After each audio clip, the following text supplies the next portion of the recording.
तो भाई एक और एपिसोड में स्वागत है तुम्हारा। और इस बार कुछ स्पेशल होने वाला है। आज हम सोलो लेवलिंग की पूरी मांगा को कंप्लीट करने जा रहे हैं। अगर तुम शुरुआत से इस जर्नी का हिस्सा रहे हो तो तुम जानते हो ये कितना इमोशनल और एड्रेनलिन भरा सफर रहा है। और अगर अब तक सब्सक्राइब नहीं किया है तो अब सही टाइम है, ये फाइनल एपिसोड है। और मुझे पता है बहुत लोग बिना सब्सक्राइब किए देख रहे हैं, तो सपोर्ट दिखाओ क्योंकि ये जर्नी अकेले पूरी नहीं होती। अब चलो थोड़ा पीछे चलते हैं। लास्ट चैप्टर में हमने देखा था कि सुहू ने संगजिन वू की पावर इनहेरिट कर ली थी, लेकिन वो पावर उसके लिए रिस्क भी बन गई थी क्योंकि वो अब भी एक नॉर्मल बच्चा था। इसी वजह से संगजिन वू ने उसकी मेमोरीज, शैडो सोल्जर्स और बाकी सारी पावर्स सील कर दी थी ताकि वो नॉर्मल बच्चों की तरह बड़ा हो सके। लेकिन कहानी यहीं रुकती नहीं है। क्लासरूम में बैठे बैठे सुहू बोर हो रहा था और अचानक उसे एक गेट दिखाई देता है जो खुला हुआ था। वो अंदर जाता है और जो वहां होता है वो उसके लिए एकदम नया था।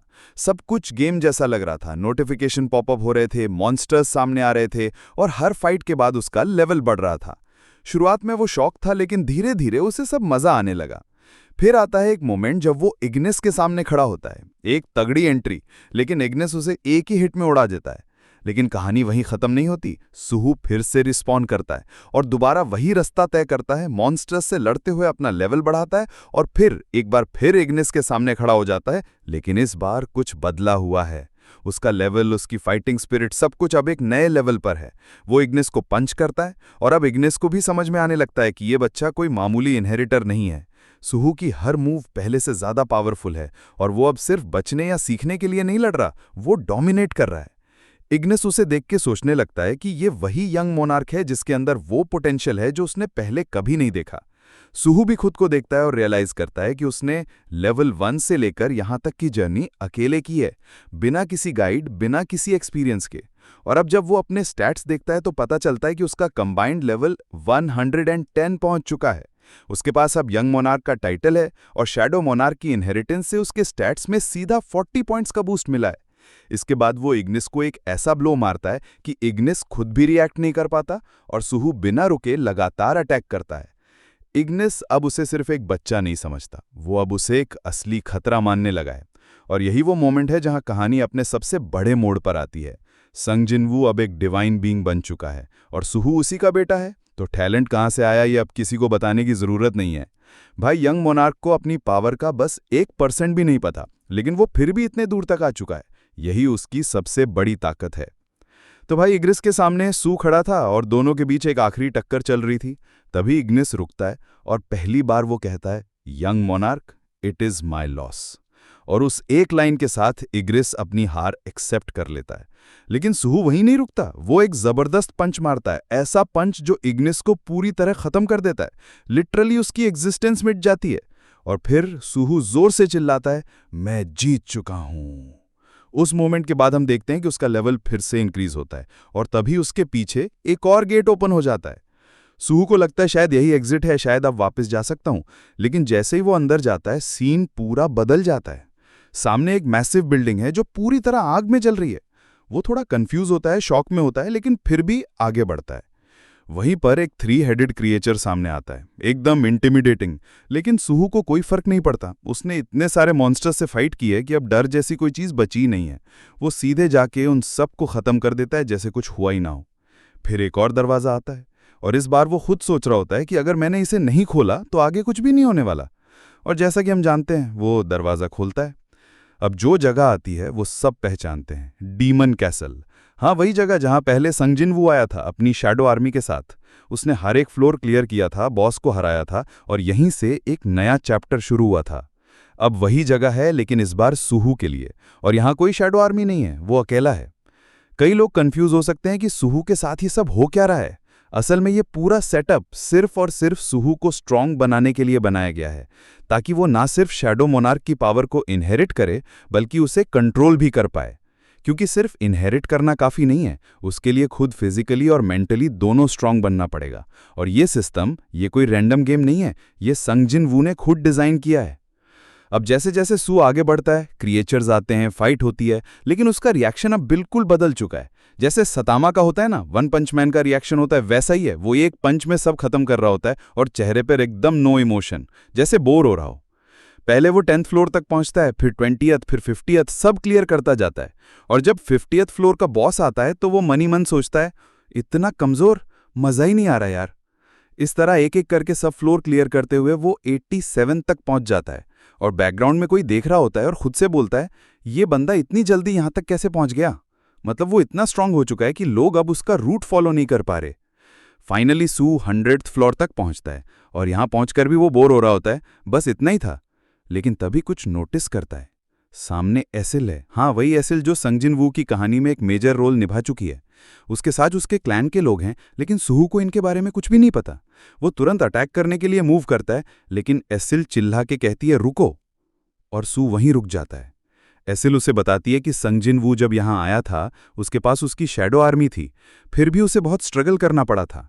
लेकिन सुहू, वो अकेला यहां तक पहुंच चुका है बिना किसी शैडो सोल्जर के, और वो कहती है तुम लास्ट टाइम यहां तक नहीं पहुंच पाए थे।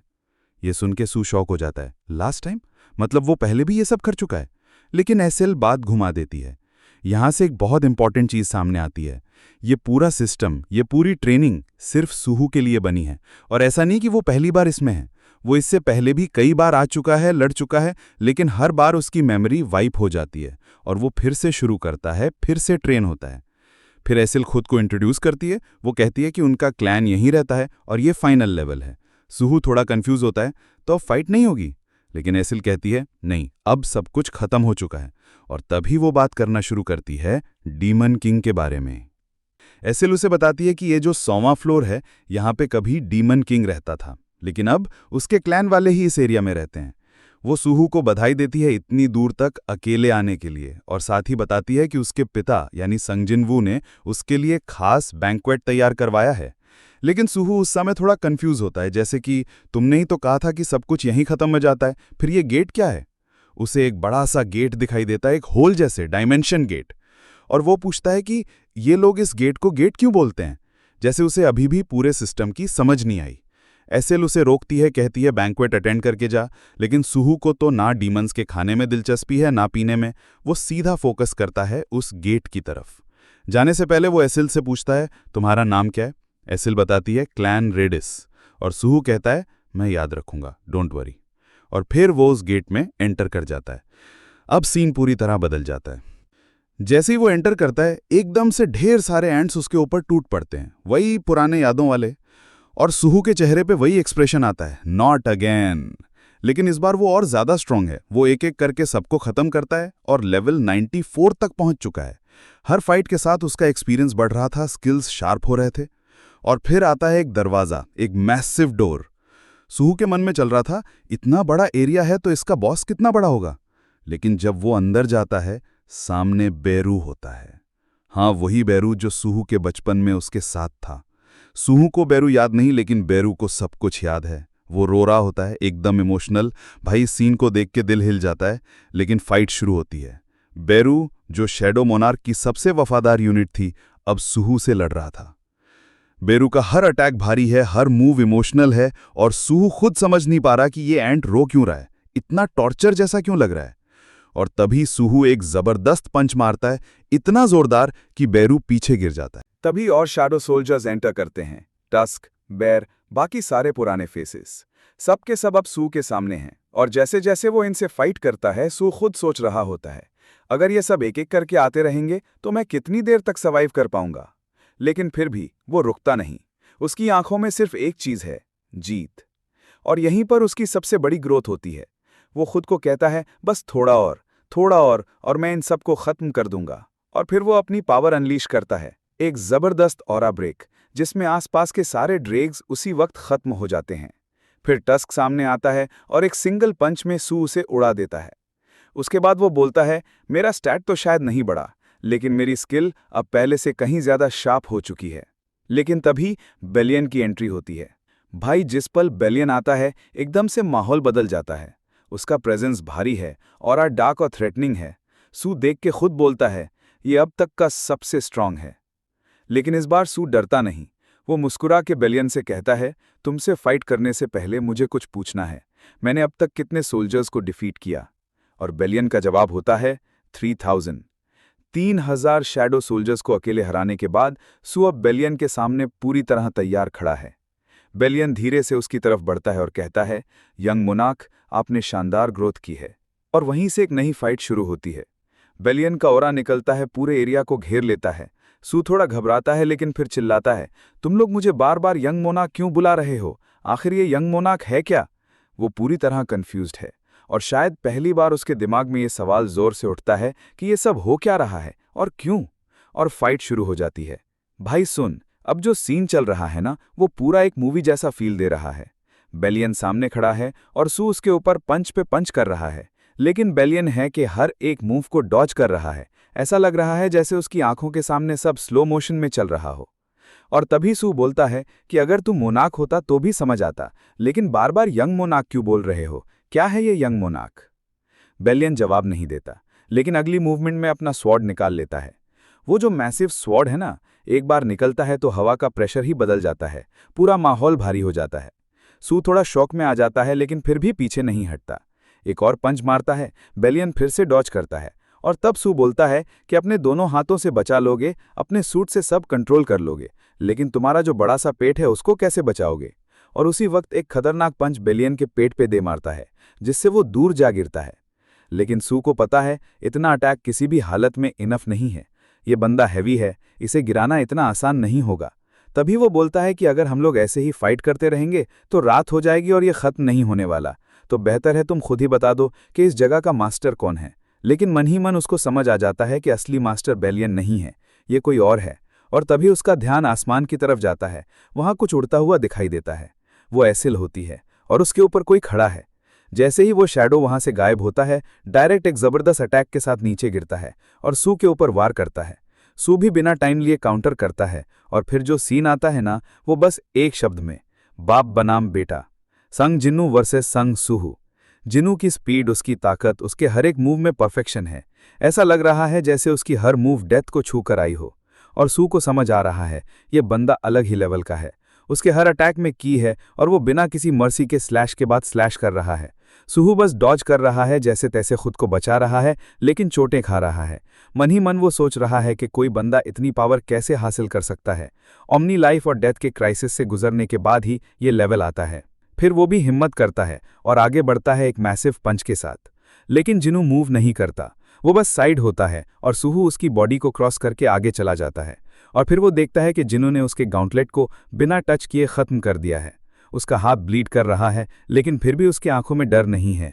वो बोलता है, हाँ तू मेरा एनिमी है, लेकिन मैं तुझे रिस्पेक्ट करता हूँ।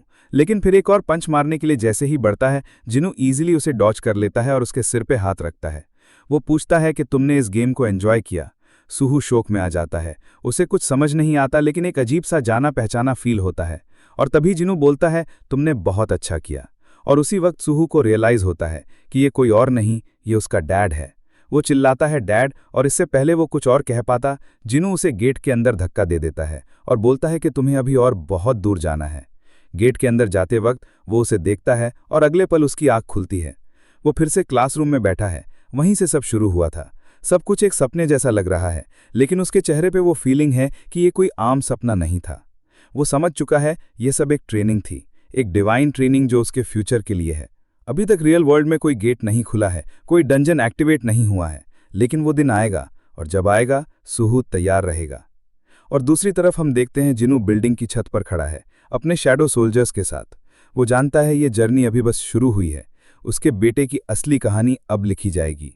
शैडो मोनार्क की उस पावर के साथ अगर मैं ड्रैगन किंग से लड़ता, क्या मैं जीत पाता? बिल्कुल नहीं, क्योंकि ड्रैगन किंग की ताकत उस वक्त अलग ही लेवल पर थी। तंग जिन्नू की जीत का असली कारण था उसका एक नया ट्रांसफॉर्मेशन जो उसी लड़ाई के दौरान हुआ, और रूलर्स की आर्मी जो टाइम पर वहां पहुंच गई। जिन्नू वहीं खड़ा होकर बोलता है कि चाहे कोई भी कितना ही ताकतवर क्यों ना हो जाए, लेकिन जब तक जीत गारंटीड ना हो तब तक रुकना नहीं चाहिए। लड़ाई ही सब कुछ नहीं होती, हमें यह भी सीखना होगा कि कब पीछे हटना है, कब रिट्रीट करना है। सोनू आगे बढ़ता है और कहता है, अभी नहीं, टाइम आएगा जब वो सीखेगा कि अपनी ताकत को हालात के हिसाब से कैसे यूज करना है। इतने सारे इमोशनल और इंटेंस मोमेंट्स के बाद हम बीरू को देखते हैं। वो अपने बचपन की पुरानी ड्राइंग्स देखता है और रोने लगता है। कहता है, यंग मोनार्क, मुझे आपकी बहुत याद आती है। फिर वो सू से बात करता है और कहता है कि आज एक ज़रूरी काम है, इससे पहले ये ड्राइंग देखना बस दिल छू गया। इसके बाद पता चलता है कि डोंगजुक और उसके भाई को गिरफ्तार कर लिया गया है, और तभी एक मैसिव फायर एक्सप्लोजन होता है। फायर फाइटर्स की टीम वहां पहुंचती है, और वहीं हम देखते हैं बैक्यू, जो अभी भी लोगों की मदद कर रहा है क्योंकि हंटर्स वहां तक पहुंचे ही नहीं थे। काफी वक्त के बाद हम जिनू को फिर से देखते हैं। अब वो एक गेम डेवलप कर रहा है और उसके लिए एक नाम सोच रहा है। और तभी एक खूबसूरत खबर मिलती है।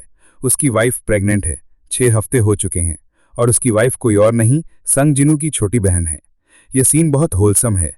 इतने सारे इमोशनल पलों के बाद हम देखते हैं चाइनिन को, जो संग जिनू के पास आती है और कहती है, काफी टाइम हो गया ना जब हमने आखिरी बार इस व्यू को देखा था। संग जिनू मुस्कुराता है और कहता है, हाँ, आज हमारी 16th वेडिंग एनिवर्सरी है। जिनू एक स्पेशल गिफ्ट लाया है। वहीं पहली बार की यादें ताज़ा होती हैं जब उन्होंने एक दूसरे को प्रपोज किया था। आज 16 साल बाद भी वो उसी जगह पर खड़े हैं। वही व्यू, वही एहसास। दोनों एक दूसरे को किस करते हैं। जिनू कहता है, मुझे थोड़ा काम है, तुम पहले चलो, मैं आता हूं। चाइनिन बोलती है, मैं तुम्हारे लिए वेट करूंगी, और एसिल पर सवार होकर चली जाती है। जिनू आप पहले से काफी बूढ़ा दिखता है, लेकिन वो इमॉर्टल है। वक्त के साथ साथ वो अपने फेस और बॉडी को बदलता रहता है ताकि वो दुनिया के साथ एडजस्ट कर सके। जैसे ही चाइनिन चली जाती है, जिनू आसमान की तरफ देखता है और वहां एक गेट खुल चुका है। ये कोई आम गेट नहीं है, ये उस लेवल का पोर्टल है जो दूसरे वर्ल्ड से बीइंग्स को यहां ला सकता है। जिनू जानता है कि उसे जाना है। एक आखिरी बार बोलता है, अराइज, और पूरी शैडो आर्मी उसके सामने खड़ी हो जाती है। दूसरी तरफ जिनू का बेटा भी उसी टेस्ट में शामिल हो रहा है। वो उसी गेम का हिस्सा है जो कभी उसके पिता ने शुरू किया था।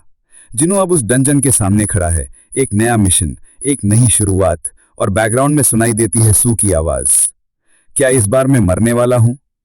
लेकिन फिर वो खुद से कहता है, अगर इस दरवाजे को नहीं खोलूंगा तो पता कैसे चलेगा अंदर क्या है। एक एक करके वो अनगिनत बार ट्राई करता है। हर बार फेल होता है। हर बार एक टॉर्च बुझ जाती है। अब बस एक आखिरी टॉर्च बची है। सू बोलता है, अगर जीतने का सिर्फ एक भी चांस है तो मैं उसे लेने के लिए तैयार हूं। दोनों अपने अपने गेट के सामने खड़े होते हैं, सू और जिनू, और दोनों एक साथ गेट खोलते हैं। गेट्स के अंदर से आती है तेज रोशनी। सो कहता है, इन चैलेंजेस को मुझे फेस करना ही होगा, मुझे और स्ट्रांग बनना है। और यहीं पर ऑफिशियली सोलो लेवलिंग की जर्नी खत्म होती है। हमने पूरे 200 चैप्टर्स कंप्लीट कर लिए। एक पूरी यात्रा जो पहले एपिसोड से लेकर अब तक आपने साथ देखी। लेकिन ये अंत नहीं है, क्योंकि अब शुरू होती है नई कहानी, सोलो लेवलिंग रैग्नारॉक, जहां लीड में होगा संग जिनू का बेटा संग सू। पुराने कैरेक्टर्स वापसी करेंगे और एक नई जर्नी का आगाज होगा। अभी तक कुल 48 चैप्टर्स आ चुके हैं। अगर आप लोग चाहते हो कि हम इसे कवर करें तो नीचे कमेंट्स में दिखाओ अपना क्रेज। 34,000 कमेंट्स पूरे कर दो। अगर कर पाओगे तो हम ले आएंगे पूरी सीरीज, एक एक चैप्टर लेटेस्ट तक, और फिर हर हफ्ते न्यू चैप्टर के साथ मिलते रहेंगे। वीडियो पसंद आया तो लाइक जरूर करना, चैनल पर नए हो तो सब्सक्राइब भी कर लो। थैंक यू सो मच इस पूरी जर्नी को साथ निभाने के लिए। It was really special. और अब मिलते हैं अगली जर्नी में।